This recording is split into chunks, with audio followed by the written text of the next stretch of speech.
Welcome back to another episode of A Better Way of Earning podcast. If you've ever submitted dozens of applications and wondered why you never received a response, you're not alone. Many talented, capable people struggle to navigate today's hiring process because they've been taught a version of hiring that no longer reflects reality. The public playbook tells us that if we get the right degree, build a resume, and apply for jobs, opportunities will eventually come our way. But today's workforce is drastically changing. Employers are looking for more than education and experience. They're looking for communication skills, adaptability, problem solving abilities, and evidence that a candidate can create value. In today's episode, we're pulling back the curtain on how hiring actually works. We'll explore what employers are looking for, why resumes often get overlooked, how to stand out in interviews, and how you can position yourself for opportunities even when you don't meet every qualification listed in a job posting. Because understanding how hiring works isn't just important, it's a skill. And like any skill, it can be learned. Let's dive in. The core question today is, why do qualified people often get overlooked? When employers evaluate candidates, they are not looking only at your education, experience, or whether someone appears qualified on paper anymore. They are really trying to determine whether the person can not only perform the work, but contribute to the team and grow with their organization. In most hiring decisions, employers are looking for four core qualities: skills, can you do the work and meet the expectation of the role? Reliability, can they trust you to show up, follow through, and take responsibility? Communication, can you listen, respond clearly, and work well with others? And adaptability, can you learn, adjust, and stay effective even when things change? Let's dive into the public playbook. And if this is your first episode, let me give you a brief description of our trademark public playbook and what it means. The public playbook for us is a collection of messages, assumptions, and rules many of us are taught to follow when we're trying to succeed. These are the ideas we often hear from family, school, society, social media, and even workplace culture. Some of these messages begin with very good intentions, but they quickly can become limiting when we follow them without questioning whether they still apply. In this episode, the public playbook says, if I have the right degree and a good resume, I'll get hired. And my friends, for a long time, that belief made sense. Many people were taught that education plus a polished resume was the formula for career access. If you earned the credential, listed the right experience, and submitted a professional resume, then opportunity would quickly follow. But today's hiring environment is more complex. Employers are not only asking, is this person qualified? They are also asking, can this person solve the problems we have? Can they communicate well? Can they adapt? Can they work with our team? Can they demonstrate the skills listed on the resume? That is where the myth begins to break down. A degree and resume may open the door, but they do not automatically move a candidate through the hiring process. Hiring decisions are influenced by the timing, clarity, networking, interview performance, employer needs, applicant tracking systems, referrals, communication style, and the ability to connect experience to results. So when we talk about the public playbook, we're not just saying that the advice is completely wrong. we are saying it is now incomplete. The better question is not simply, do I look qualified on paper?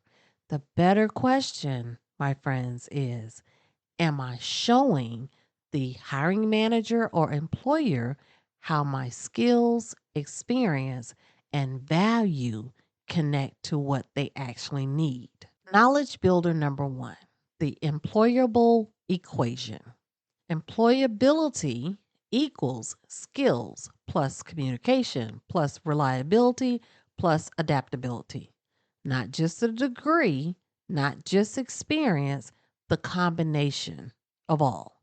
As we dive deeper into your employability equation, we first must have to address why resumes get ignored. A resume is not just a list of jobs you have held, it is a communication tool. Its job is to help an employer quickly understand what you can do, how you have created value, and why you may be worth interviewing. Many qualified candidates get overlooked because their resume does not clearly connect their experience to the needs of the role. In today's hiring process, resumes may be reviewed by technology first, then scanned quickly by a recruiter or hiring manager, which means that clarity, relevance, and evidence now matter more than ever. Back to the public playbook. The public playbook often tells people if I list my education, job titles, and responsibilities, we know what that is. This the bullet points. Employers will see that I'm qualified. That advice again sounds reasonable because most of us were taught to think of a resume as a record of our work history. But employers are not reading your resume only to learn where you've worked. They're trying to decide whether your background solves the problem that they are hiring for. Let me say that again. A job posting isn't just a job posting, it is a solution to the problem that the employer finds themselves in and that they are currently hiring for. I repeat that because oftentimes we love our resumes, right? Some of us have 50 to 75 resume templates all in there. AI has refined and taken keywords and target words and made you a new resume, and it's nice and polished and shiny and it looks really great to us. But if you don't truly understand what that industry and employers issue is that they need someone to solve, then you may be completely far off. So let's talk about some common reasons resumes get ignored. Generic resumes. This resume looks like it could be sent to any employer for any role. Now, I know, again, rule of thumb was have one or two core resumes that may have some adjustments, but you want to make sure that your resume is polished, clean, and reveals the same things. Again, when you are now running these generic resumes through a AI or a technology screening tool, then there is nothing that will encourage that technology to make your generic your resume to stand out if it's just as generalized as everyone else's resume. So it's just something to think about. Another big thing that really hinders your resume from being seen is you have not listed any clear accomplishments. Your resume lists responsibilities, but does not show what the person improved, solved, supported, led, created, or achieved. And that means data. That means numbers, percentages. And be careful, be careful, be careful on just making some shit up. I'm just saying. Don't do that. Because again, in this world of technology and AI, the improvements that it brings is quite impressive, but it also can work against you. So if you put some unreasonable percentages out there because you think that the higher the percentage or the higher the number, it makes you look good, if the actual data or proof of success in some of these skills or areas is having a lower number, but you have this extremely high number because you don't know, because you just had AI to make up some stuff for you, then you have not solved the accomplishment side of your resume. So, why is this important? Especially this to talk about. If you are currently working, but you are thinking about making a career change or moving jobs or applying for something else or even interdepartmentally wanting to grow your career, begin now to track those improvements, the solutions, the support, what you led, what you created, and what you achieved so that you don't have to sit in front of your laptop or desktop or do people still use desktop these days? Okay, sorry. Um, or your cell phone, and have to think back 5 years or 3 years or 10 years of accomplishments and it not be clear. So begin to chart your stuff so that you can have some actual trackable data of your clear accomplishments. Enough on that.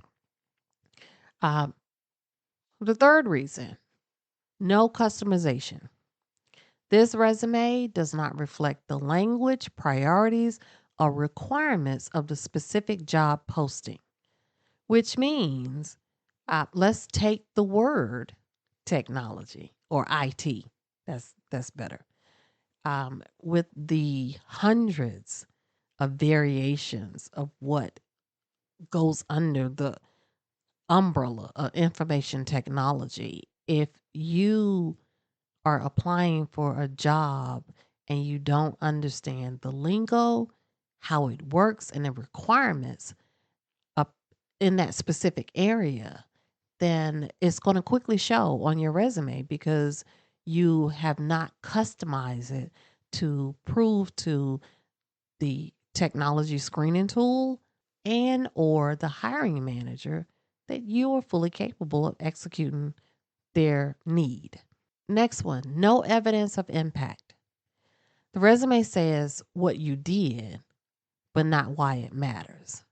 And I know this is just going to throw some people off because, again, for decades, we've been taught the one page resume rule and everything has to be concise and narrowed down to bullet points, et cetera, et cetera. But in today's time, that strict condensement of what you've done may work against you, depending on the industry and depending on the position that you're applying for.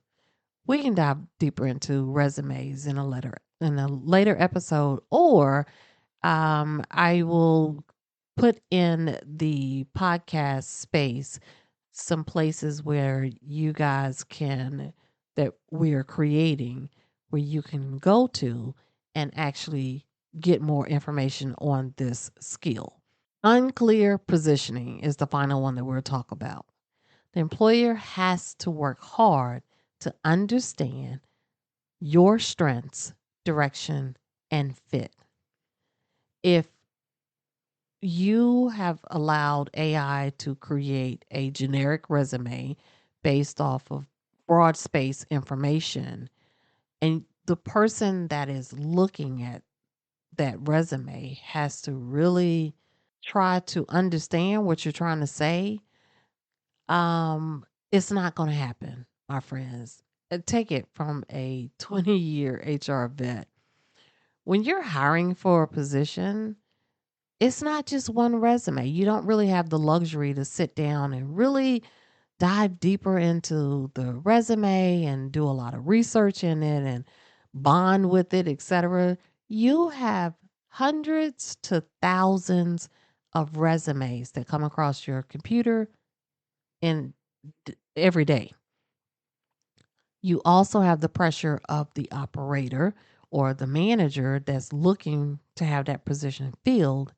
And so that type of moving pieces, if someone has to really, really dissect what you're trying to say, are more likely to just move it to the side and find something that is more clear and concise based off of the needs than to sit for 30 minutes, an hour to try to decipher what you're trying to convey.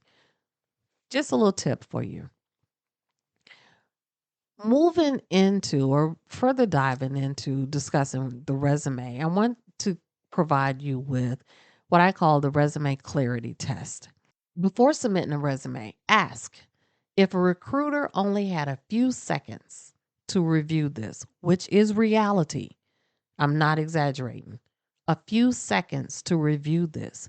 Would they understand why I should be the one being interviewed? A strong resume should always answer three questions clearly. What role am I positioned for? What skills and experience make me a fit? What evidence shows I can create value? The shift is simple but powerful. Your resume should not merely say, here are the jobs I've had. It should say, here is the value I can bring into this role. Before I finish that, I want to interject, especially for my new job seekers entering into their beginning of the career. I'm oftentimes asked, what if I don't have a large history or a long history? That's okay. We all had to start somewhere. But if you take not only just the job roles that you've had, but you really expound on the skills, the knowledge, and the hands on experience that you've gained, even outside of a formal position, it still will impress more of your value on the resume than to just bullet point that one job that you've had and leave it at that.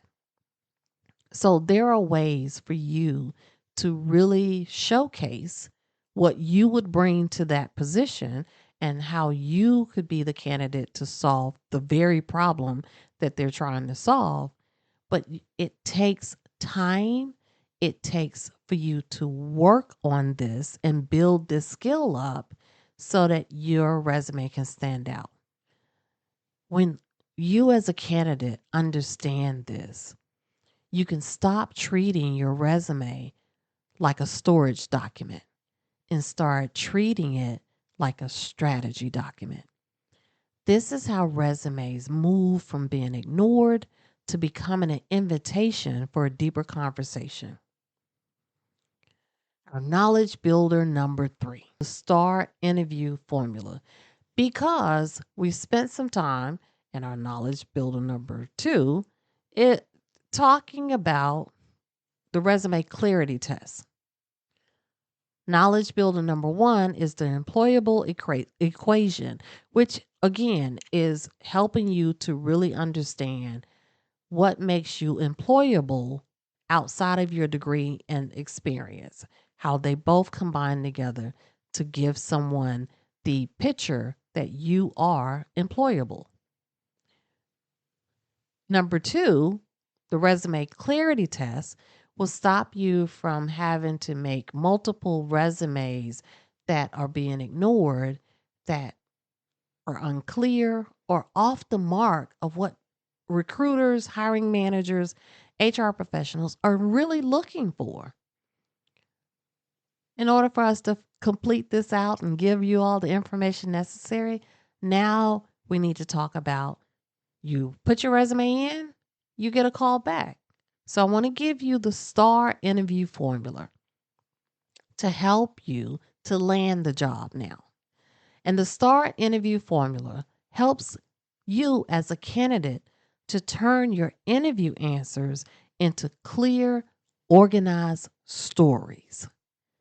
Instead of giving vague responses or trying to sound perfect, the framework that I'm going to give you helps you to explain what happened, what you were responsible for, what you did, and what changed because of your actions. Use the star when an interviewer asks questions such as, tell me about a time when, or give me an example of. And here's what the acronym STAR stands for. S stands for situation. What was happening? T stands for task.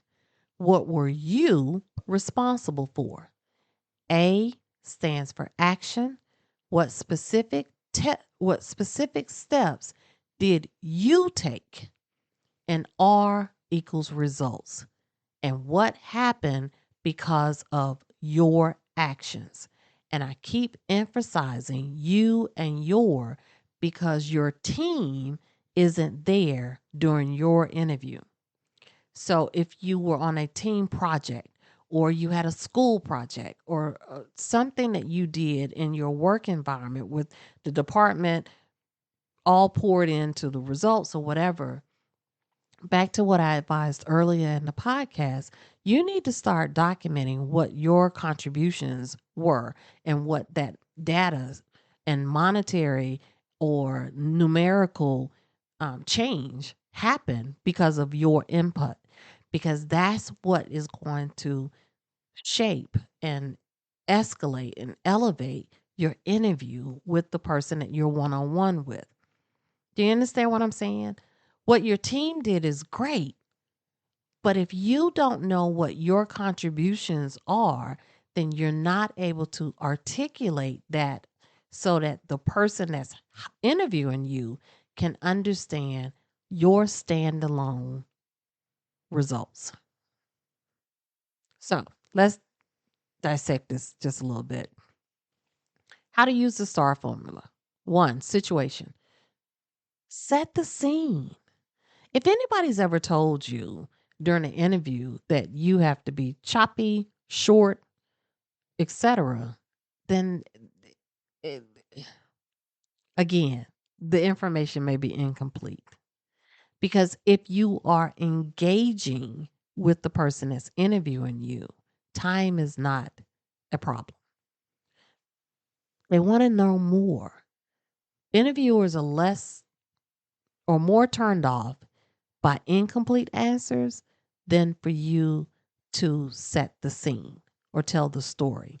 Now, having said that, because I don't need every HR professional who is now listening to this podcast, you have now looked at your phone, your radio, or your computer, however you're listening to this, and you are now saying some really, really bad words to me. Let me be clear. Doesn't mean you have infinite time to take up people's time. It means that utilizing this STAR formula is not something that you try to do right live in front of the interview. It takes for you to collect your data, get your results, formulate the story so that you can articulate it in a very concise and timely manner so that they can understand your contribution to the success of said project, said department, said company. Is that better, HR professional? I'm here. I'm on your side. I'm just saying. But let's unpack this. The situation, set the scene. Briefly describe the challenge, opportunity, or circumstance. Keep this short so the interviewer understands the context without getting lost in unnecessary details. Okay? Unnecessary details. Not how did they get to the problem? You know, I was working for a company, and for the past 10 years, what everybody was saying was they never addressed the problem. And then whenever we got into the department, it just became it's unnecessary details. They don't really care. That's not their company. So set the scene. Set the scene means that in my department, we were challenged with taking the cost of goods down 10%. That's the scene. Here's another example. Our team was struggling to meet project deadlines because communication between departments was inconsistent. That's the scene. Number 2, task. Explain your responsibility. That means clarify your role in the situation. This helps the employer understand what you were accountable for and how your contribution mattered. Example, I was responsible for coordinating updates between departments and keeping the project timeline visible to the teams. Another example, I analyzed the communication breakdown and brought to them 2 different options for better communication style that fits the team better or improve the team. Number 3, action. Describe what you did. Focus on the specific steps that you took. This is where you, as the candidate, should emphasize ownership, problem solving, communication, leadership, or initiative. I created a shared tracking system, scheduled weekly update meetings, and made sure each department knew what information was needed before the next deadline.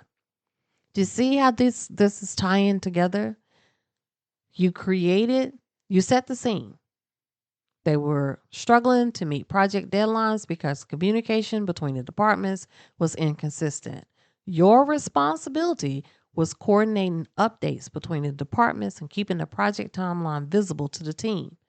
What you did was I created a shared tracking system, scheduled weekly updated meetings, made sure each department knew what information was needed before the deadline. Or maybe your task, what you did was you took a poll around each department and found what was their best communication portal or access: email, text messages, chat, and created a tracking system that encompassed a more comfortable communication system to help them to stay engaged, whatever that is.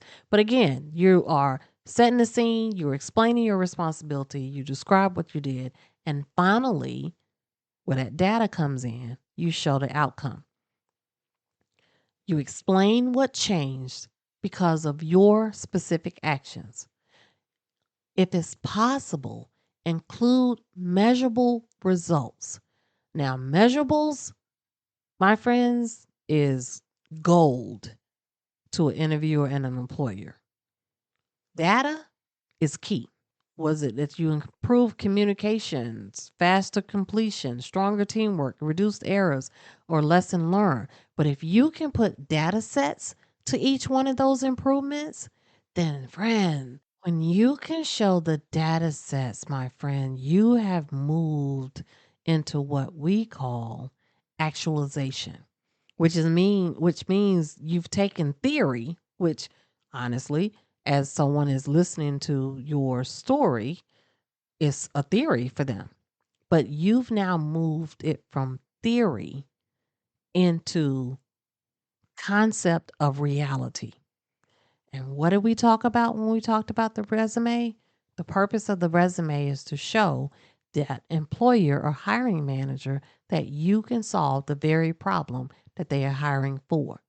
This is how you show them.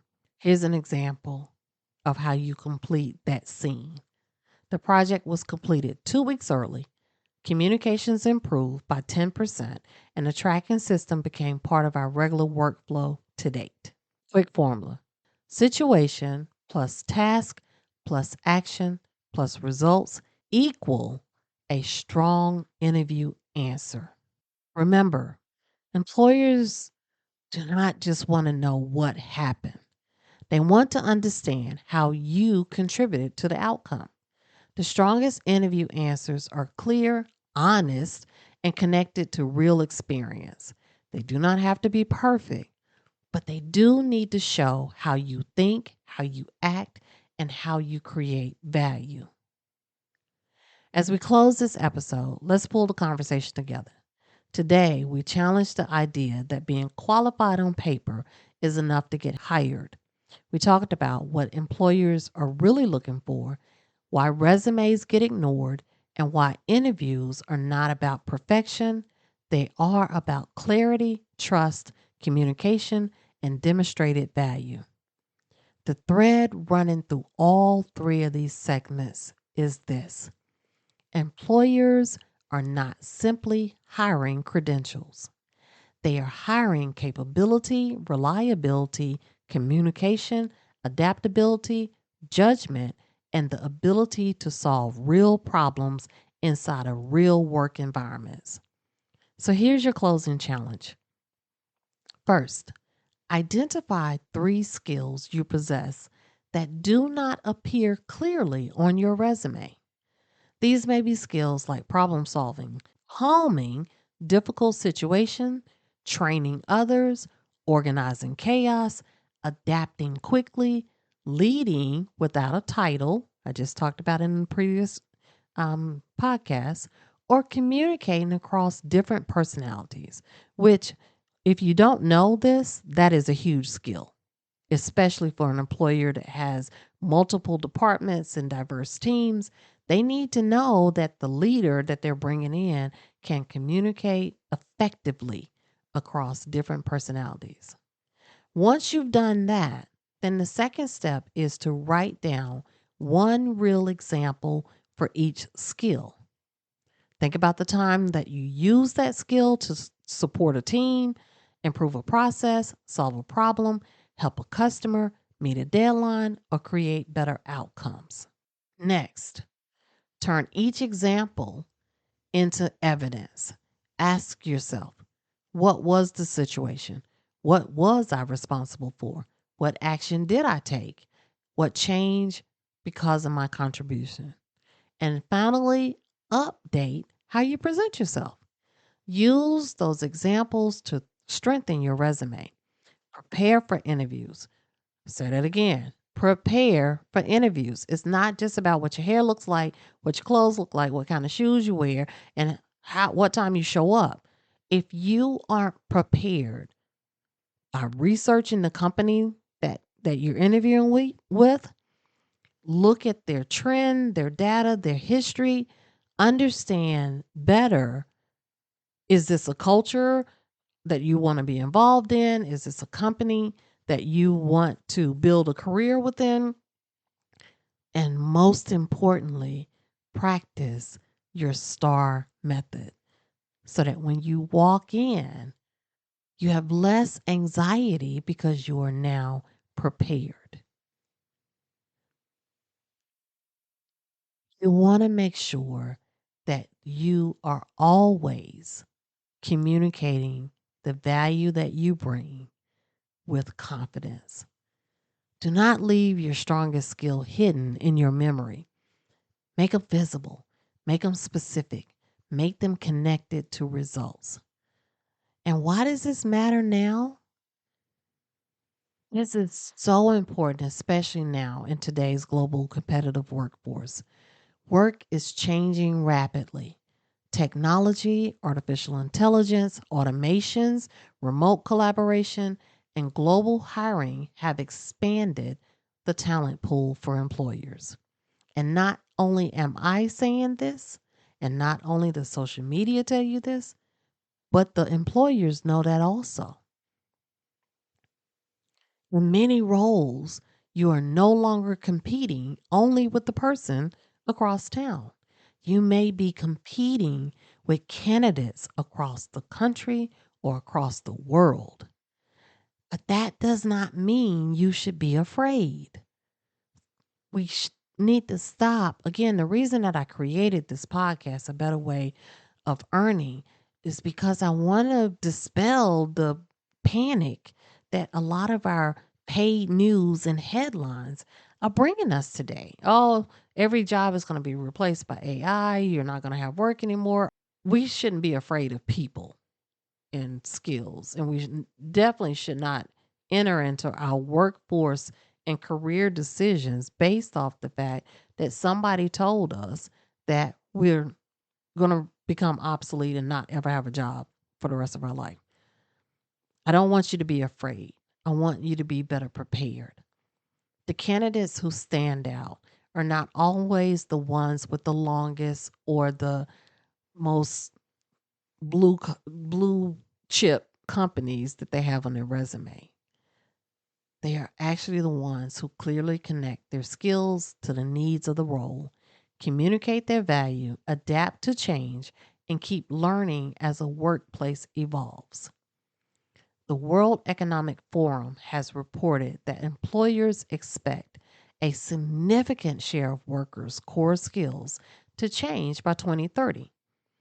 With growing demand for analytical thinking, resilience, flexibility, agility, technological literacy, leadership, and lifelong learning. That confirms what many workers are already experiencing. The future belongs to people who can grow, adapt, communicate, and apply what they know in meaningful ways. So the goal is not just to get hired anymore. The goal is to become more employable, more adaptable, and more prepared for the opportunities that are coming next. Before we go, remember this: being overlooked never means you're unqualified. Sometimes it means your value has not been communicated clearly enough yet. A degree may open a door. A resume may start a conversation. An interview may create an opportunity. But your ability to show your skills, communicate your story, adapt to change, and create value is what helps you to move forward. So this week, take time to look at your resume, your interview examples, and the way you describe your experience. Ask yourself, am I only listing what I've done, or am I showing the value that I can bring? I want to thank each and every one of you again for joining me for another episode of A Better Way of Earning, where work, money, leadership, and life come together, helping you to build success on your own terms. Until next time, keep learning, keep growing, and keep making your value visible.